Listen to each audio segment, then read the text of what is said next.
जनवरी और सितंबर में काफ़ी सारे न्यू स्टूडेंट्स आ रहे हैं, तो मुझे काफ़ी दिनों से कुछ मैसेजेस आ रहे थे कि यूके के अंदर स्टूडेंट की कैसी स्ट्रगल होती है, स्टूडेंट यहाँ पर आके कैसे सरवाइव करता है, उसकी लाइफ कितनी मुश्किल है यहाँ पर। तो मैं क्योंकि यहाँ पे एज ए स्टूडेंट तो नहीं आया, तो मुझे इस चीज़ का आइडिया नहीं है। मेरे साथ आज एक पाकिस्तान के स्टूडेंट हैं, आज उनसे कुछ सवालात करते हैं। आई होप कि आपके काफ़ी सारे इश्यूज जो है या काफ़ी सारे जो कंसर्न्स है उनको उनका आपको आंसर मिल जाएगा। तो सबसे पहले तो आप मुझे ये बताएं कि आप कौन सी यूनिवर्सिटी में हैं और कौन से डिपार्टमेंट से हैं, और यहाँ पे यूके में कौन सी सिटी के अंदर है, पाकिस्तान में कहाँ से है। Okay, alright. सो बेसिकली मैं जो पाकिस्तान में लाहौर से बिलोंग करता हूँ, और मैं यहाँ पे यूनिवर्सिटी ऑफ लीड्स के अंदर जो मैं स्टूडेंट हूँ, और यहाँ पे मैं एमएससी डिजिटल मार्केटिंग का स्टूडेंट हूँ, और बिजनेस डिपार्टमेंट से मेरा जो है इसका ताल्लुक है। अच्छा, तो तो पाकिस्तान से कहाँ से हैं आप। पाकिस्तान में लाहौर से हूँ मैं, लाहौर में डिफेंस के पास। अच्छा अच्छा, या राइट। चले,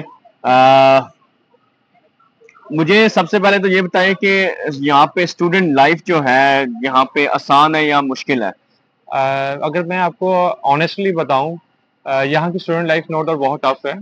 फर्स्ट ऑफ ऑल, जो आपको सबसे बड़ा आपके लिए बैरियर आता है, वो आता है कि आपने किस तरीके से फाइंड आउट करना है अपनी जॉब को लेके, राइट। अगर आप ऑनलाइन अप्लाई करते हैं, इंडीड पे अप्लाई करते हैं, आप मल्टीपल जो है एप्लीकेशन अप्लाई करते हैं, लेकिन वहां से रिस्पॉन्स नहीं आता आपको। या फिर दूसरा ऑप्शन आता है आपके पास, जाके आप इंडीड लिंक्डइन पे अप्लाई करते हैं। और तीसरा ऑप्शन आता है कि जो कंपनी की अपनी पर्सनल वेबसाइट्स हैं, उनके ऊपर जाके जब आप अप्लाई करते हैं, तो वहां से कुछ रेशियो है अच्छी है, वहां से रिप्लाई बैक आता है। ठीक एंड है। अगेन डिपेंड करता है कि आप किस एरिया में आप अप्लाई कर रहे हैं। तो यहाँ पे काफी स्ट्रगल है अगर आप जॉब को लेकर देखते हैं। तो जॉब फाइंड आउट करना इतना आसान टास्क नहीं है यहाँ पे। लेकिन अब आप यू कैन से डैट कि अगर आप 500 एप्लीकेशन को में अप्लाई करते हैं, देन आपके पास कोई 10 टू 15 ऐसी आपके पास अपॉर्चुनिटीज आती हैं जहाँ पे आप जाके फिजिकली जाके आप पेरेंट्स इंटरव्यू दे सकते हैं। और अदरवाइज यहाँ पे के जो अगर आप स्टूडेंट लाइफ को लेके, और अगर आप स्टूडेंट लाइफ के साथ अगर जॉब करना चाहते हैं, तो बड़ी डिफिकल्ट है। मैं बेसिकली इसी पॉइंट के ऊपर आने लगा था इसके बाद कि यहाँ पे आने के बाद बहुत से लोग यही कहते हैं कि हमें जॉब वगैरह नहीं मिल रही है।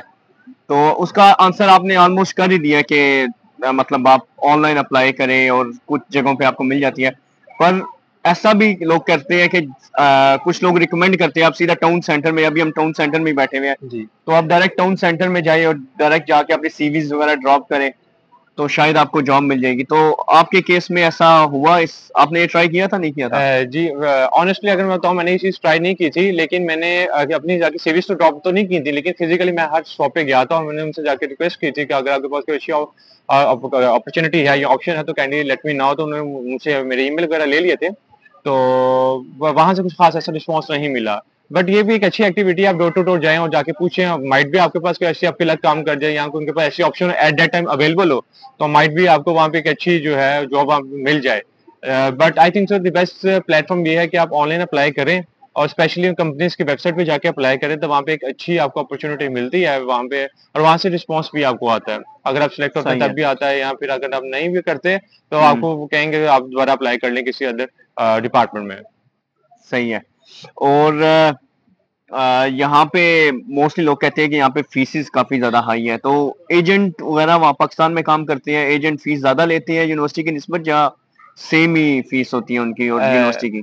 अगर मैं फ्रैंकली बताऊं तो जो एजेंट्स हैं पाकिस्तान में, बड़े अच्छे एजेंट्स हैं, बड़ा अच्छा गाइड करते हैं। इवन अपनी वो फीस को चार्ज नहीं करते, वो फ्री ऑफ कॉस्ट काम करते हैं, और आपको बहुत अच्छा गाइड करते हैं, और विद इन अ वीक आपको ऑफर लेटर जो है वो आपको निकलवा के जनरेट देते करके, हैं, वाओ, जनरेट कर देते हैं। That's great. और जहां तक बात है फी की, आप बात कर रहे हैं, तो इट डिपेंड्स कि आप किस यूनिवर्सिटी में आ रहे हैं, किस प्रोग्राम में आ रहे हैं, किस लेवल पे आ रहे हैं। तो ठीक है। उसकी फी वेरी करती है, यूनिवर्सिटी टू यूनिवर्सिटी वेरी करती है।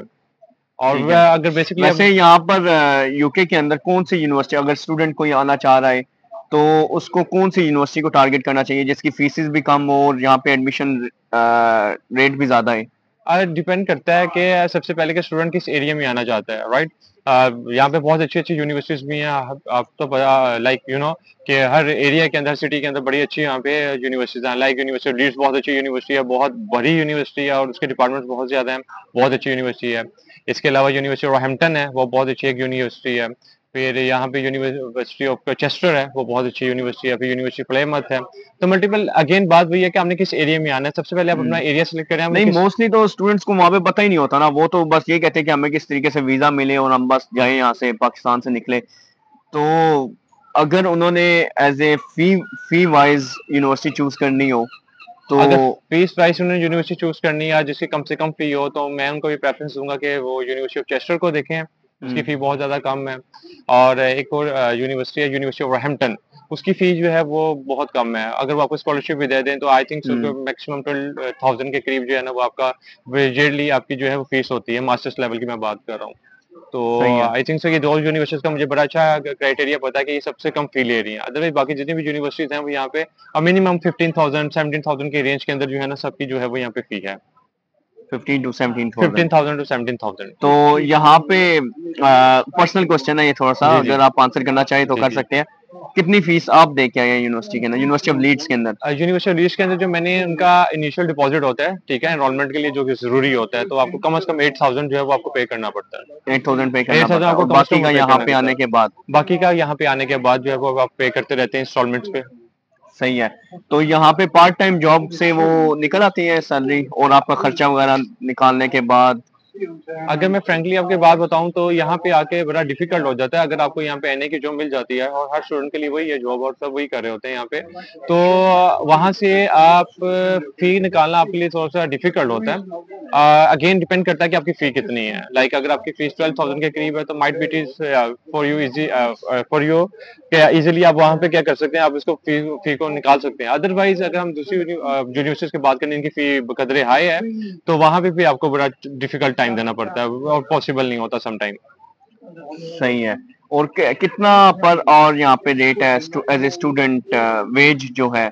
यहाँ पे जो स्टूडेंट है वो एनए की जॉब जो करते हैं हम सब जैसा हम भी करते हैं, उसके ऊपर आपको 11.44 जो है वो आपको रेट मिलता है। और 11.44 बेस्ट रेट है। और आपको 20 आवर्स अलाउ होते हैं वीकली, आप उस पर काम करते हैं। लेकिन जिस टाइम आपका टर्म टाइम जो होता है वो ब्रेक आती है, तो उसके बाद आपको फुली अलाउ होता है, आप जो जॉब कर सकते हैं। अच्छा, ये जो सा जिस तरह अभी समर चल रहा है तो इसमें भी आपको फुल टाइम आप अलाउ फुल है? टाइम अलाउ है। आप यूनिवर्सिटी से एक लेटर है आपको मिल जाता है, तो आप ठीक वो है। उसके ऊपर लिखा होता है, मेंशन होता है ये चीजें कि आप फुल टाइम काम कर सकते नहीं, हैं। बड़ा अच्छा पॉइंट है कि इस टाइम के दौरान आप ज्यादा से ज्यादा पैसे कमा के आप अपनी फीसिस वगैरह कवर कर सकते हैं, वरना 20 आवर्स में काफी मुश्किल हो जाता है वैसे आपको। एक और चीज, यहाँ पे आने के बाद ना स्टूडेंट जब भी यहाँ पर आते हैं तो उन्हें कुछ शॉकिंग, मतलब पाकिस्तान से तो उन्हें बड़ा अच्छा लग रहा था कि यूके जाएंगे, हम पैसा कमाएंगे, स्टूडेंट लाइफ में जाएंगे, बड़ा एंजॉय करेंगे।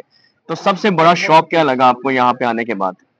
सबसे बड़ी बात, जब मैं यूके आया, सबसे पहले मैं लंदन आया था, तो जब मैं लंदन आया तो मैंने लंदन के हालात देखे तो मैं बड़ा डिसअपॉइंट हुआ। मैं सबसे पहले मैं दुबई रह चुका हूँ, जॉब करता रहा हूँ दुबई में। लेकिन जब मैं यहाँ पे लंदन आया तो मेरे नजदीक तो ये थी वाइफ थी लंदन की, लंदन बहुत खूबसूरत होगा, बहुत प्यारा होगा। लेकिन जब मैंने यहाँ पे आके देखा तो मैं बड़ा यहाँ पे आके डिसअपॉइंट हुआ। इवन जो रिवर थेम्स है उसके अंदर सीवरेज का पानी देखा और मैंने बहुत, मुझे जो है डिसअपॉइंट हुआ। फिर बिल्डिंग्स मैंने देखी, बड़े ओल्ड जो था इसका स्ट्रक्चर था सारा, हाँ, बड़ा ओल्ड इंफ्रास्ट्रक्चर। स्ट्रक्चर है, बिल्कुल। तो फिर जब मैं खैर वैसे दुबई से आया हुआ था, दुबई में तो आपको पता, बड़ा खूबसूरत हाँ, इंफ्रास्ट्रक्चर है बिल्कुल उनका। ऐसा ही है। तो मैं बड़ा डिसअपॉइंट हुआ। फिर जब मैंने लंदन विजिट किया, लंदन की एक वाइफ थी कि लंदन लंदन भी जाएंगे, मैं उधर भी गया, मैंने सब चीजें देखी। लेकिन वहां पे बहुत ज्यादा जो था, आप कर लेंगे, सफाई का बिल्कुल भी ख्याल नहीं रखा गया। और इवन रिवर थेम्स तो बिल्कुल एक सीवरेज के वाटर से जो था वो उसमें से सीवरेज पैसा सिस्टम भी इनका कोई इतना अच्छा नहीं अच्छा है। नहीं है।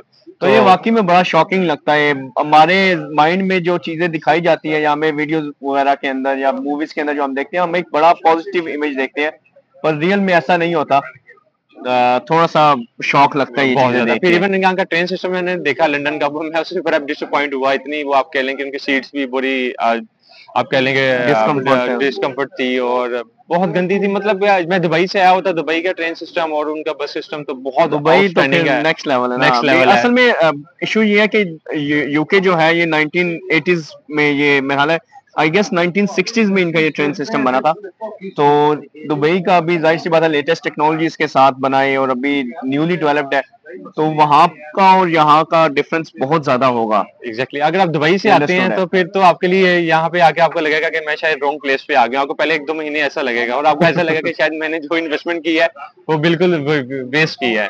लेकिन सही विद द है। पैसेज ऑफ टाइम ऐसा ऐसा चीजें आप स्मूथ हो जाती हैं, आपको समझ आ जाता है, आपको हर चीज। अभी जी। मैं नेक्स्ट क्वेश्चन इसी से रिलेटेड पूछने लगा था कि आपको लगता है यहाँ पे आने के बाद कि आपकी लाइफ में कुछ बेहतरी आई है या आगे आने वाले वक्तों में कुछ बेहतर हो सकता है, आपकी लाइफ में कुछ चेंजेस आएगी, अगेन बात है इम्प्रूवमेंट होगी नहीं होगी? अगेन बात यह है कि हर बंदे को अपनी लक जो है वो आजमानी चाहिए, राइट? अगर आप यहाँ पे आ गए तो इंशाल्लाह ताला अकॉर्डिंग टू मी कि अल्लाह ताला ने कोई ना कोई अपनी बेहतरीन प्लेटफॉर्म चूज किया होगा जिसके ऊपर अल्लाह ताला ने आपको आपको ट्रैक पे ले आए हैं। आगे भी इंशाल्लाह बेहतरीन कोई ना कोई ट्रैक आपके लिए होगा जिसके थ्रू आप आगे अपनी लाइफ के अंदर सक्सेसफुल होंगे डेफिनेटली इंशाल्लाह। तो मेरे ख्याल से कि हर किसी को अपनी लक को आजमाना चाहिए और आना चाहिए और अपनी किस्मत को आजमाना चाहिए और रास्ते खुल जाते हैं जब अल्लाह ताला की ज़ात जब एग्जैक्टली आपके लिए हाँ। रास्ता बनाता है तो आगे रास्ते सारे खुल जाते हैं फिर आपके लिए। मोस्टली मैं स्टूडेंट्स को, जितने भी मेरे आगे स्टूडेंट्स आते हैं, मैं उन्हें यही कहता हूँ आपको जो भी अपॉर्चुनिटी मिल रही है उसको अवेल करें और एज सुन एज पॉसिबल आप उस अपॉर्चुनिटी को अवेल करें, उसको कभी जाने ना दें। अल्लाह ताला आगे खुद ही रास्ते आपके लिए खोल देगा। अच्छा, आने वाले न्यू स्टूडेंट्स को कोई मैसेज देना चाहेंगे कि किस चीज के लिए प्रिपेयर होके आए? मैं तब सब स्टूडेंट्स को यही कहूंगा कि जब वो यहाँ पे आए तो मेंटली प्रिपेयर होके आए। अगर उनको अगर फर्स्ट मंथ में जॉब नहीं मिलती, सेकंड मंथ में नहीं मिलती, थर्ड में नहीं मिलती तो फोर्थ मंथ में इंशाल्लाह उनको जरूर मिल जाएगी। और आपको स्ट्रगल आपको कंटिन्यू रखनी है और अपना आते साथ ही यहाँ पे आके अपनी ऑनलाइन प्रोफाइल्स बनाएं। आप डिफरेंट इंडीड पे बना लें, आप लिंक्डइन पे बना लें। इसके अलावा जितने भी प्लेटफॉर्म्स हैं ऑनलाइन पे अपने जो है अपनी प्रोफाइल क्रिएट करें। इसके अलावा आप स्पेशली अपने जितने भी यहाँ पे बड़ी कंपनीज हैं उनको टारगेट करें और उनके प्रोफाइल्स पे जाके वहां पे उनके अपने जो अकाउंट्स हैं वो जाके बनाएं। वहां से आपको अच्छी ऑप्शंस मिल जाती हैं जॉब की। और स्टार्टिंग में आपके लिए बड़ा हार्ड होगा ट्रेन सिस्टम को समझने के लिए, फिर आपको बस सिस्टम को समझने के लिए, तो कम से कम 3 महीने चाहिए आपको यूके में सेटल होने के लिए।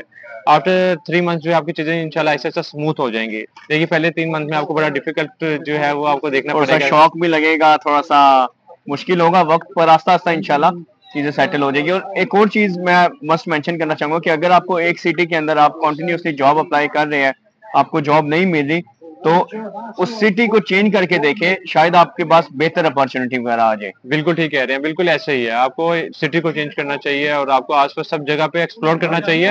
आपको कहीं ना कहीं अपॉर्चुनिटी जरूर मिल जाती है। बिल्कुल ठीक है आपने। और इस वीडियो का मकसद बिल्कुल भी ये नहीं था कि कोई स्टूडेंट को हम लोग डिमोटिवेट करें। जिसको भी जॉब अपॉर्चुनिटी मिली है as a student, as a worker यहाँ पे आना चाह रहे हैं तो जरूर आए। इस मुल्क के अंदर स्टिल बहुत सारी अपॉर्चुनिटीज हैं जिसको आप अवेल कर सकते हैं। बेसिकली हम आपको ये इन्फॉर्मेशन पहुंचाना चाहते थे कि आप जब यूके आ रहे हैं ये जो सारी चीजें हैं ये अपने माइंड में रख के आए ताकि आपके लिए आसानी हो सके। नो डाउट, बिल्कुल ठीक है। आपने ये जो बातें हमने आपके साथ मैंने शेयर की हैं, ये मैंने आपको ऑनेस्टली ऑनेस्टली ये आपको मैंने अपना जितना भी मेरा एक्सपीरियंस है वो आपके साथ शेयर किया है। तो स्टार्टिंग आपके लिए हार्ड होगी but with the passage of time everything will be smooth for all of you इंशाल्लाह। इंशाल्लाह ताला। कोई ऐसी बात नहीं है। तो ये थी नाज़रीन आज की वीडियो। उम्मीद करता हूँ कि आपको ये इन्फॉर्मेटिव लगी होगी। ऐसी मजीद इन्फॉर्मेटिव वीडियोस देखने के लिए मेरा चैनल जरूर सब्सक्राइब कीजिएगा। मिलते हैं हम अपनी ऐसी किसी न्यू वीडियो में, तब तक के लिए अपना ख्याल रखिएगा। अल्लाह हाफिज। ओके।